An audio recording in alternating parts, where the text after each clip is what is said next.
All right, everybody, here we go with the notes for Chapter 5 this time, Voice Acting 101. A good actor doesn't merely just play the role of another character. A good actor momentarily, in that time and space, becomes the other character, resulting in a sense of believability and authenticity in the mind of the audience. So you're going back to your childhood in ways. Really, you are pretending. You're playing make-believe. And in order to do that, in order to authentically become the character, an actor must first learn how to get out of their own way. You have to get rid of your ego. You have to get rid of your prejudices and your premonitions and anything else, and focus on portraying the character that you are playing. It can't be about you. It has to be about that character. And in that aspect, we're telling you, give yourself permission to play. Give yourself to pretend, to make believe, and to have fun with it. Self-conscious beliefs and ego are two of the big stumbling blocks for most people just getting started in voiceover. So if it's all about you, if you think you're the best thing since sliced bread, and I don't know who determined sliced bread was the best thing, but it's the saying we have, we go with it. You're not going to be very good at voice acting because you're going to focus too much on yourself, who you think you are, how good you think you are. And while you need to have a certain amount of confidence, that can't be exhibited in the way that you present yourself in voice acting, especially if you're not playing yourself. So you have to get out of the way. Your ego has to get out of the way. Also, at the same time, you also don't want to feel like you're too inadequate. So you have to get all of that sort of stuff that you're not good enough to do this out of your way as well, because that will also hurt you. One quick way to begin moving past your fear is to simply give yourself permission to play. Allow yourself to pretend that what is taking place in the story is true. Also, give yourself permission to look silly. Give yourself permission to look foolish. As we talked about in Chapter 2, with some of the exercises and some of the ways that being physical when you're in the recording booth can help you to be able to do certain expressive behaviors and certain attitudes, you can look absolutely weird when you are in the recording studio. Truth is, nobody really cares. Everybody does this. The fear is your ego talking. And normally we think of ego as the stuff that makes us feel like we're above everybody else. Ego can actually deflate us as well. So we need to get out of our own head. We need to give ourselves permissions to be weird, to be silly, to look like an absolute idiot, and to have fun doing it. Matter of fact, most people actually admire those who have given themselves permission to play because they're not afraid to be vulnerable, and they look like they're having so much fun in the process. If you've ever watched tape of the late Robin Williams and some of the ways that he moved when he did all the different voices that he did as part of his comedic act, and he's on stage when he's doing this, so it's intentional that he looks just rather ridiculous. We're not too far off from talking about the things that Robin Williams did, because the ways that he moved, the ways that his facial expressions were, they helped him to be able to portray the particular characters that he was doing in those particular moments. Get out of your own way, give yourself permission to play, give yourself permission to look weird, and have fun in the process. The techniques you use are not your performance. The techniques you will learn are here to support you and to assist you in achieving the objectives of your performance. So the skill is what we need in order to accomplish the job. The job is not the skill in and of itself. Having the ability to talk deep or talk quickly or have different sorts of inflection in and of itself is not going to impress the vast majority of your audience.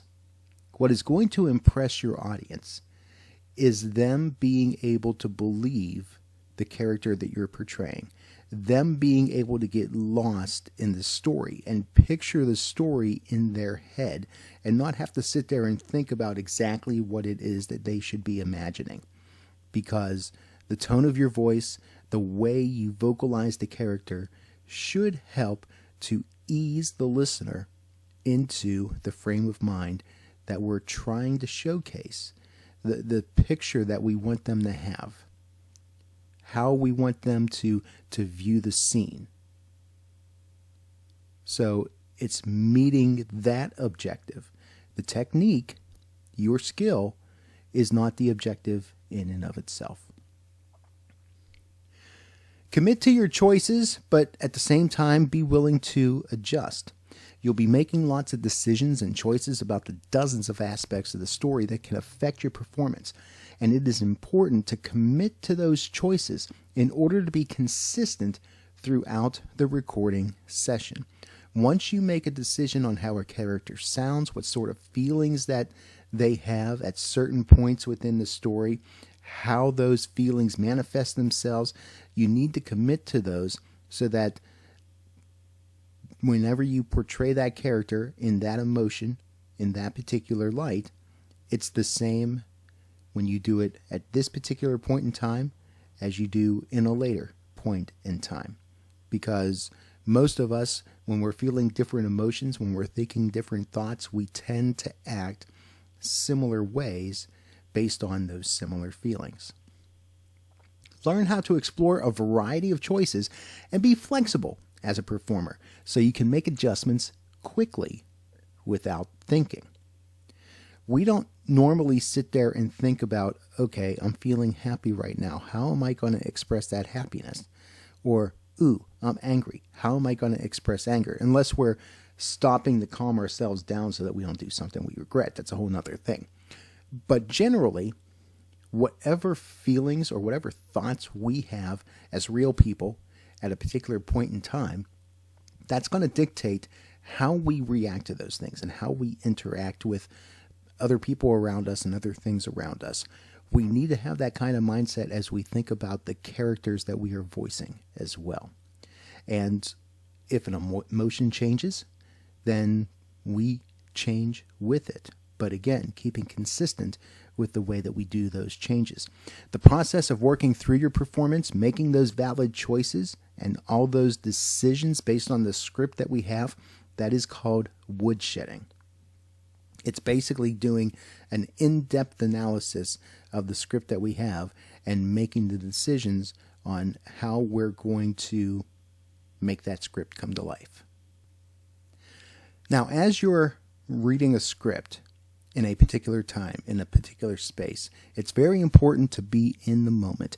If you are even in the slightest way not focused on the copy, if you're not focused on your performance, you will sound as though you are reading. You need to get caught up in the story. You need to get caught up in the circumstances. And if there's other voice actors and performances going on around you and about you, to get caught up in that as if you truly were that character and you're truly living out the life that's being portrayed in that script. Being in the moment means that you understand on an instinctive level your character, who your character is speaking to, the message in the script, your character's intentions, and so many other details. Now, and it also means that you speak the words of the script with a truth and with an honesty that comes from the heart of the character. So you are really, at that point in time, in essence, becoming the character. You become the character. So you need to try to make your presentation seem as though the actions, the words, the tone, everything is pretty instinctive. Be in the moment. Mastering self-direction. You need to learn how to look at your performance objectively, as if you were observing it from a distance. Again, get ego out of the way. Learn to make critical judgments about a performance, how well you did, if there's something that you can change about what you did to make it better. Be willing to do that and give yourself some criticism. You need to be listening for all the little things in your delivery that are and are not working. Some examples of things: words that need to receive importance or value, parts that need to be softened or maybe more forceful. Look for places to pause in your read. Listen for the rhythm, the pace, and the flow of the copy. Does it all sound genuine? Does it all sound true to your character? Thinking about what you are doing as you perform results in a break of character. Your director's listening process needs to be developed to the point where it can happen at an unconscious level. So, in other words, if you have to sit there and as you are reading, you have to stop and think about, okay, this character is being angry, so I need to reach down into this part of my throat and kind of make a gruff, angry sound, and it takes a process to get there. Well, number one, you're working too hard. But the thing of it is, as you do those things, you're not staying consistent with the way that the character needs to act in order for the character to be believable.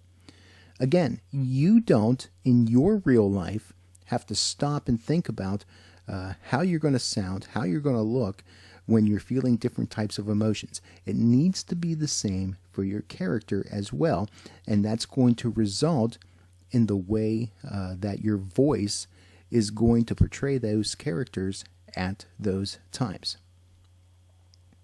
Make it the first time every time.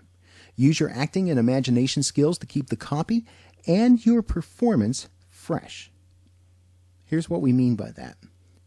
It's possible that you will be doing several takes of a particular read because you or the director or the producer are trying to find that perfect mix of what things should sound like. The perfect speed, the perfect tone, the perfect volume, the perfect intonation, whatever it is. And you might be reading the same line over and over and over and over again. And it can get tiring. But if you are recording a piece, you can't let the tiredness get to you, and you can't let the tiredness come out as you're doing that read, take after take after take. You have to make it sound like as if you were doing it for the first time every time you do the read. Why? Because it helps with the consistency of the character and what the listener is going to hear. Tell the story effectively. When you are a voice actor, you are a storyteller. Doesn't matter what the copy is. If it's a fairy tale, like an actual story, or if you're an announcer promoting some sort of television show, or you're reading about a new product that's for sale. No matter what it is, you're telling a story. We tend to think of stories as something that's compelling, has a beginning, a middle, and end, has all sorts of conflict in the middle, and while that is true, in this case, a story can also be talking about the latest and greatest product that is now available for you to buy. And in that 30-second or 60-second read, you're going to tell the story about why that product is so fantastic. And it is a story. So, as you are telling a story, you need to find a way to connect on an emotional level with that one person who needs to hear what you are saying. We talk a lot in radio about the idea that it is a warm medium because the announcer creates a certain sort of intimacy between himself, herself, and the listening public. And it's not because the announcer is talking to anybody and everybody. They act as if they are talking to just one person. In this case, we're talking to the one particular person that needs to hear this particular message that we have. Some people even find it a pretty good idea to imagine that one person, imagine what that person looks like, imagine what that person is doing, maybe even give that person a name. So you're reading a script about the newest computer that is available for sale. You picture the person that wants the latest and greatest in electronics, in computing power. So you give that person a name. Maybe Earl. Earl's probably not a good computer name, but you get what I'm saying. Give that person a name and talk to that person. Don LaFontaine says, I create a visual image with a twist of a word. What he's saying there is that it's the little shift of inflection or the subtlety in the delivery of a word or a phrase that makes the difference between an adequate voiceover performance and an exceptional voice acting performance. The little ways that we say words that kind of give the words personality and therefore gives the character personality. You know, I'm sure this is kind of dated, but I'm sure you've probably heard people say in this particular way, "You look marvelous." And that's got a different feeling to it as opposed to just saying, "You look marvelous." Because there's feeling and emotion and passion in someone that is saying to somebody else, "You look marvelous." Also kind of sounds a little uppity and like you got some money. And who doesn't like to pretend like they have money? But you get what I'm saying. The ways that we say words, the different emphases that we give, the different twists on the way that we pronounce words, all of that comes into play in creating the character that we're trying to represent with our voice. Find the rhythm in the copy. Just like the variations in a musical composition help us to create interest and attract and hold the listener's attention, so should voiceover. So we're talking about things like musical range, tempo, fluctuation, volume, other dynamics. All these sorts of things. Those of you that are musicians or singers, if you know how to read music, the notes on the staff guide you as to how high or low of a pitch you should be singing, how long to hold those notes. There's notations to tell you when to get louder or softer. Times that it tells you to repeat certain lines and things like that. In the same way as you read that script, if you will, about how to sing a particular piece or how to play a particular song, and it creates this musical message, we're doing the same thing in voice acting, just we don't have music sheets that we have to read. We're interpreting the words in such a way that the musicality of what we have to say is going to convey a certain type of message. All copy has a rhythm, a tempo, and a flow to it. All of it. And the ways that we say things is going to engage people in different ways, and it's going to have differing results based on how we take advantage of these three tools: rhythm, tempo, and flow. Some factors that affect rhythm include these here: pacing, how fast and how slow you say things, and when do you say things fast as opposed to when you say things slow. Pauses. When do you pause within a sentence? Is it just from sentence to sentence, thought to thought? Or is it, if you want the pause to catch your attention because something important or profound is about to happen? Breaths affect rhythm. Generally, we take breaths when there's a natural pause. Sometimes we take a breath when we're startled. Sometimes we take a breath because we're out of breath. Those things play into how a message is going to be interpreted. The subtle emphasis that we have on key words. How you give that emphasis. Emphasis isn't necessarily just always saying something louder or saying something with a certain amount of force. Sometimes emphasis can be subtle emphasis, something that's said softly. Diction. How clearly do you speak? Do you over enunciate? Or do you just kind of let the words flow like this, you know what I mean? Intonation. The tone of your voice. How crisp and clear is it? Or do you make it sound kind of dull and muddy? And the timing of interaction between characters. Comedy is a great place to learn about timing and interaction. Watch a video of Bud Abbott and Lou Costello. Most people know their famous skit, Who's on First? And the way that they talk over top of each other and just how quick-paced the timing is between the two helps to create the comedic value of that. But it's not just in comedy. It's in drama. It's in suspense. It's in every sort of conversation that we have. The way that we speak to each other, or if we speak over each other, or if we're not paying a lot of attention and there's kind of some awkward pauses within the conversation. All of that helps to be able to tell and interpret a particular story.